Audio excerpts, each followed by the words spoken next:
And a warm welcome to the early show. Tonight we feature some of the stars in the World Cup and the 6 best goals that have been scored in the competition so far. And what a lineup we've got for you tonight. We should be talking to Pele, the world's greatest player before he retired from international football a year ago.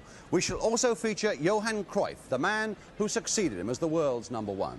We shall also be looking at Carlos Babington of Argentina and another star thrown up by this 1974 World Cup, Crerand Bonv of Bulgaria.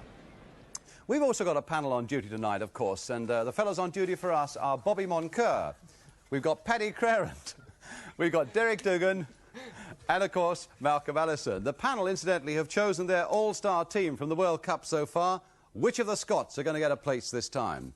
There's another question in our roll-up quiz and a look at your letters as well, so we really have got a busy programme. Let's start, first of all, though, with the latest news from the Scottish camp. It's a slightly worrying injury doubt for Scotland. Willie Morgan went to hospital this afternoon for an X-ray on a toe.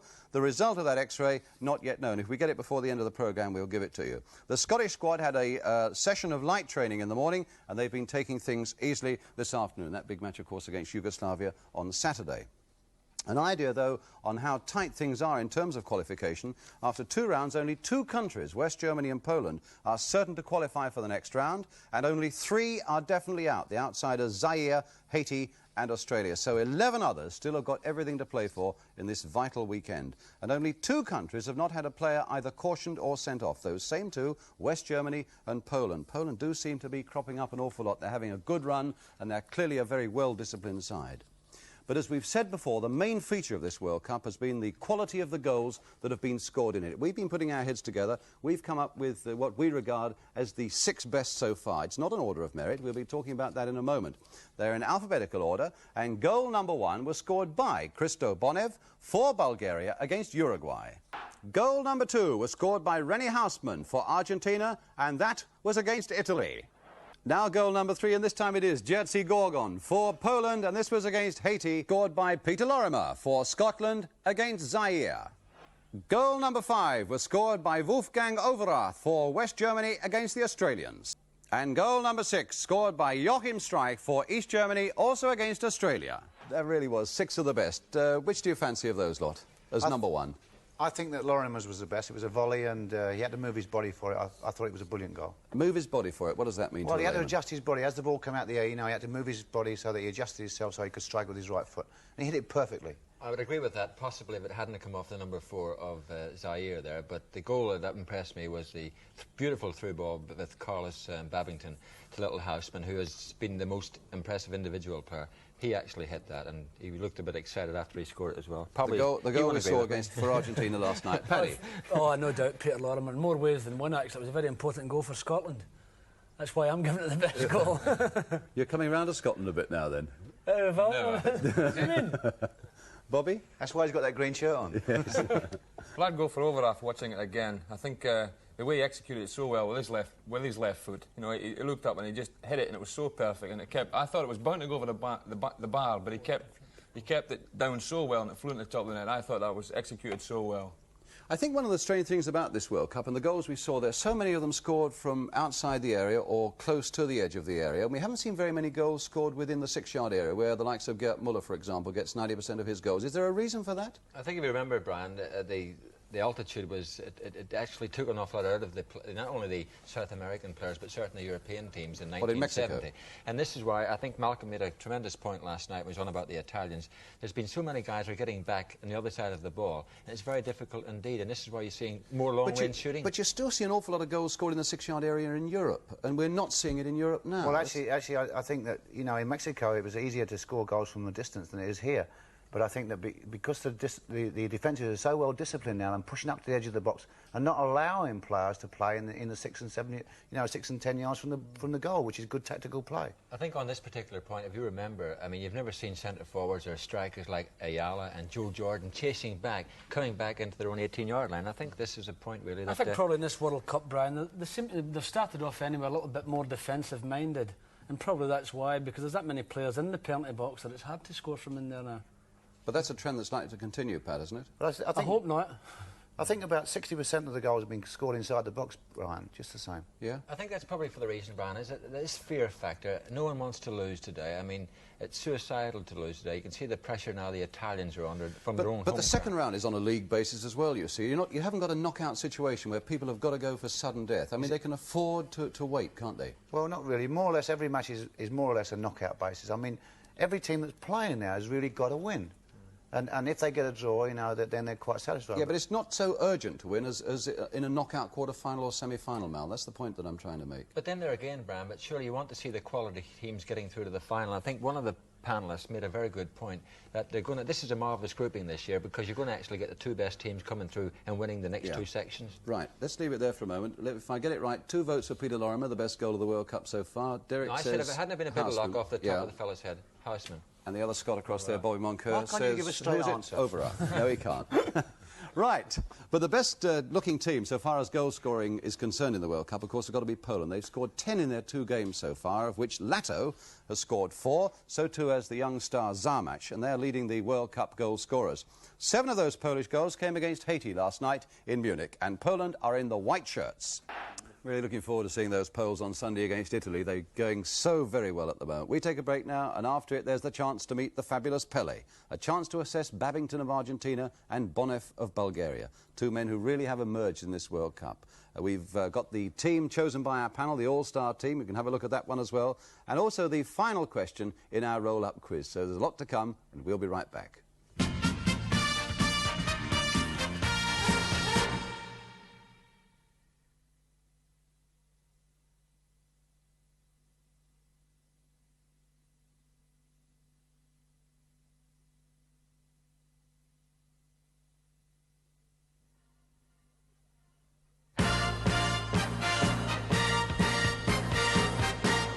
Welcome back. Who are the unluckiest side in the World Cup? I think you've got to make a case for the Argentinians, who've played so much skillful football and really at the moment have got nothing to show for it.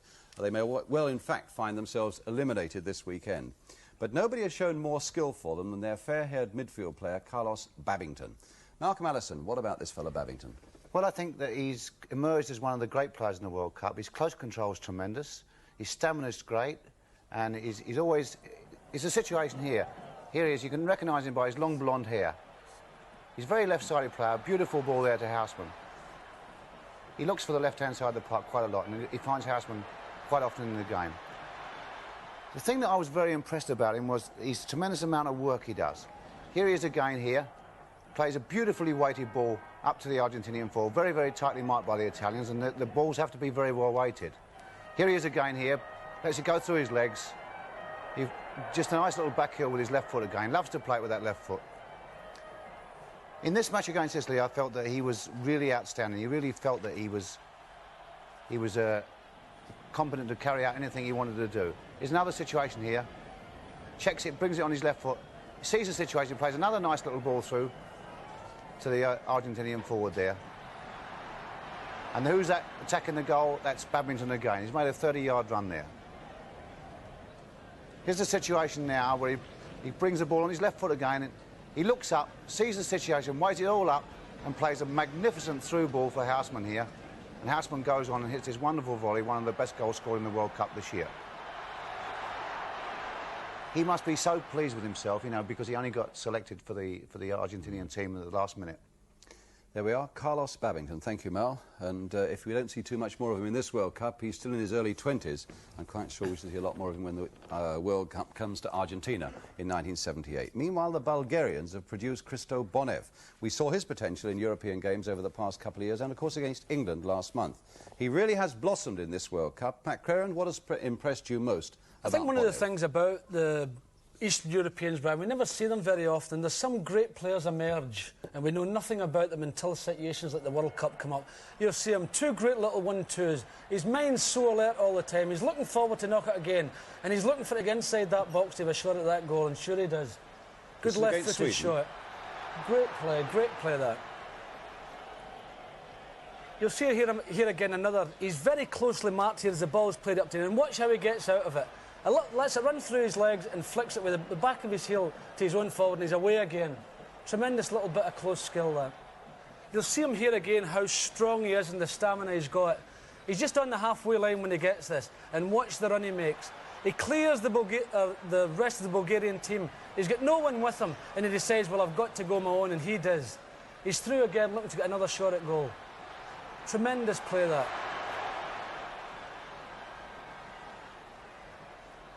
You'll see him here again, getting this great cross from the outside right, Voinov. He nearly gets his head kicked off by the number 4. You'll see him come in here and dive. And watch the number 4's boot goes up. Great header. Very brave inside the box. He's one of these great players that can play midfield but also wants to go through and have a pot at goal. I don't think he was too pleased about that goal, actually. Crerand Bonv, one of the best goals in the World Cup there, and certainly the bravest so far, the number 8 for Bulgaria. So Babington and Bonv are on the way up. I think they've still got some way to go to reach the superstar status like Johan Cruyff. Although Holland were not very impressive in their goalless draw against Sweden last night, it seems that Cruyff really did turn on the old magic. And here are some of Cruyff's moments from that game. Kroll pulling it back for Cruyff. Cruyff round the tackle, and again. Onto Rep's head, and coming in behind him was Van Hanegem. Cruyff making ground to get himself under that. Oh, a beautiful dummy from Cruyff. Lovely flick across with the outside of the boot. This is Cruyff. Keitzer in the middle, and Rep coming in at full speed. Cruyff. Good cross. Van Hanegem, and kicked away by Nordqvist. Beautiful play by Cruyff. Janssen. Keitzer. Cruyff. Van Hanegem. Cruyff waiting again. Always looking to get into the box.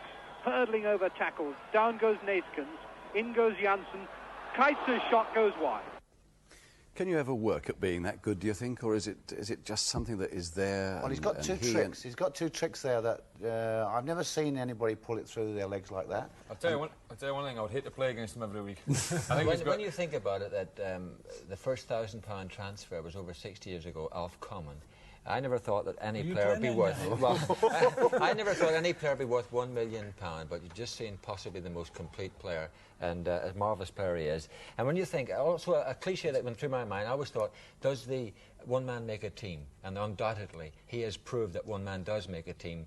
Barcelona were in the depth of going down to the second division. They won the championship by 8 points this year. And look at the form of Ajax over the last few months. Bobby, what a player. I think last night watching him, you know, you saw things there. He's got this great knack of turning on a defender. When you get Cruyff and he's got his back to you, you think you've got to be safe. You can only knock it backwards, but he's got this great ability to turn on you and go past you at speed. And even some players last night were trying to get him down, and he's got a great balance once he goes past you. Even I think if you knocked him, he still rides and he still goes at pace. I think he'd be a good hurdler as well. You know, I think he's got to be, because great. He jumps over people's legs. Yeah, because he's got to be, because people are trying to cut his legs off him, but he's got this great skill and great pace. People will probably say, now, how do you attain ability like that? You don't. You're born. Players are born with that ability. How do you stop him? Kick him. Because somebody's got him. Kick him, that's the only way you'll stop him. But let's Are you serious, Pat? No, That's the only way. I don't think anybody can stop him. That's a terrible thing to say. You'd get people probably would close mark him, you'd say, go out and stay with him all the time. But I still think the person would have a very hard job to close mark him, because he's so quick. That's Pat. No. You don't mean that. No, I don't mean that. You don't mean that, but probably some teams would do it. There's probably 3 players that are so gifted that no matter how close you mark them, Pele, Cruyff and George Best, and it's impossible to close them out of the game. There's one thing. Look, could I say just one very important point? The lovely thing about Cruyff, that he seems to be able to motivate and make players tick, like the Ajax players, the international players, and now the Spanish players, who are possibly the most temperamental in Europe. He's a great captain by leadership. Yes. Yeah. But I think the one way to stop him, Brian, is to collective tackle on him, make him play in one direction. That's the only possible way you can make him play. And so you've got to exaggerate everything as he comes to you, make him go in a certain way so that somebody's following up to take it off him. And a very serious... No, we've got to stop it there. Enough of Cruyff. One man who makes a team, as Derek says, worth £1 million. So we've looked at some of the stars in the World Cup, but now we turn to our all-star team, chosen by our panel under the chairmanship of Pat Crerand.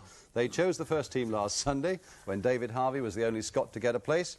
And we look at their latest team now. There are 2 Scots who are there. Harvey is still there, and now Billy Bremner is there for his performance against Brazil. There we are, Harvey of Scotland, Garcia, Chile, Figueroa of Chile, Luis Pereira of Brazil, Brighton of West Germany, Bremner of Scotland, Oblak, Malcolm's friend, of Yugoslavia, Babington of Argentina, Lato of Poland, Cruyff of Holland, and Houseman of Argentina. In fact, Figueroa replaces Beckenbauer, Babington has come in place of Van Hanegem of Holland, and Houseman replaces Argentinian teammate Ayala. Where was the biggest argument, Pat? I'll tell you Fran, just 1 second, just 1 second. What I was totally Welcome disturbed. to the Derek Dougan Show. No, I was totally disturbed because when I left you last Saturday night and you had this very popular programme on this phone-in on Sunday, I was going to actually come through to you. We left you with 3 players voting for Beckenbauer, 3 of the panellists, and 3 players voting him out. And you had the casting vote, and Beckenbauer wasn't on our side. And I believe that Paddy Crerand put Beckenbauer in the side. Yeah. That is true. Can you qualify that? Right, but let's talk about this one. If somebody else can get a little word in, Derek. We had a great problem actually about the back four because we were going to play Gorgon and Holton, but we felt so sorry for the other forwards that we'd have to play against them that we decided not to. But there's so many players that could have got, and when you think of the players that we've even took out, Van Hanegem of Holland, a great player. I tell you what, I've got a letter here, or a card, from Miss R.A. Smith of 110 Overton Drive, Kingshurst Estate, Castle Bromwich in Birmingham, who says, could you please ask the panel which player they would like to see, that they've seen in the World Cup so far, that they would most like to see in their own teams? Cruyff. Have you got £1 million though? I personally like to see little Houseman because he's a marvellous player, and I think that he's one of these players could get to the byline and make some marvellous crosses for any front players. Do you think he's a better player than Johan Cruyff? You must be joking. No, I'm saying in my team, Paddy. I'm talking about for Derek to play with. No, if I'm talking definitely without doubt Cruyff. Cruyff is the best player in the world at the present moment. Got to go for Cruyff. I think he's got this great thing, as we said before, that he can lift their team. And as I say, we've just said we can't stop him, so we've got to put him in the team if we can't stop him. There we are. Right, so Cruyff gets another vote there from 1 or 2 of them if you've got the money to pay for him. Well, one man, of course, who would really have strolled into that side if he were still playing would have been the legendary Pele of Brazil, the greatest Brazilian of them all. But he's now retired from international football, but he's in Germany to watch the World Cup. Gary Newbon has been speaking to Pele through an interpreter. Would he like Bremner and Hay in the Brazilian midfield?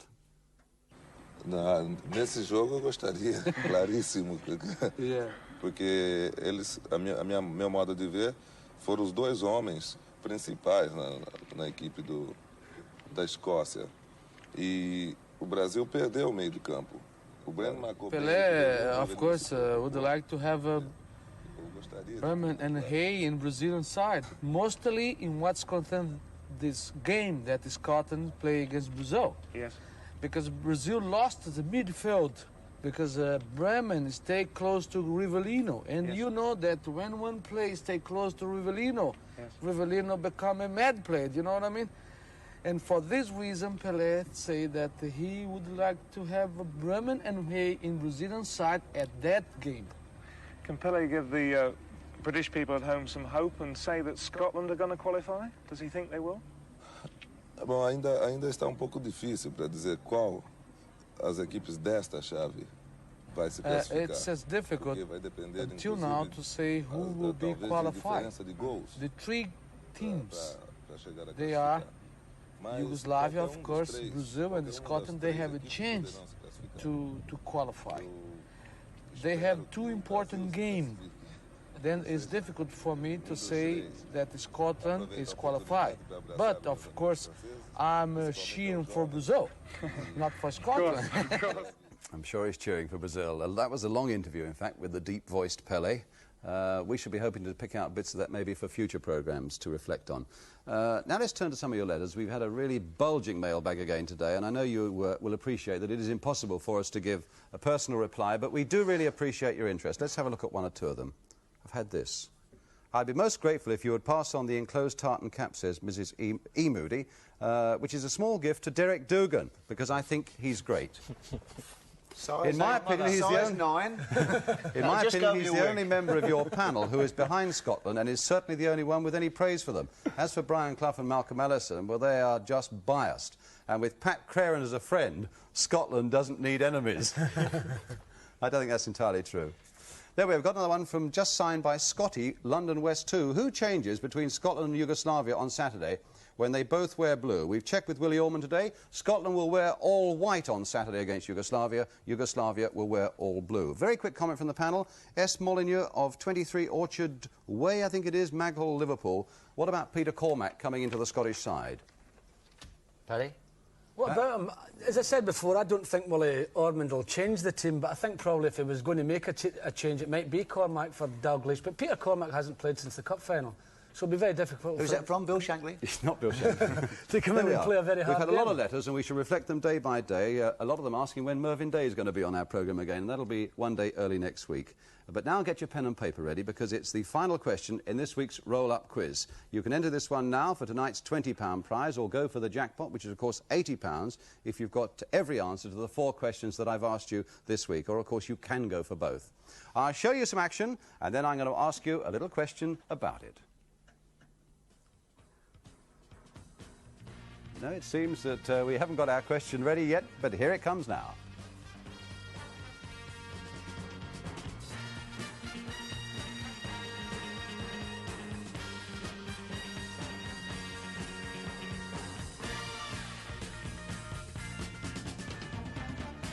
And the question there is, what's the connection between those two Brazilians? The connection between those two Brazilians, answered on a postcard to this address.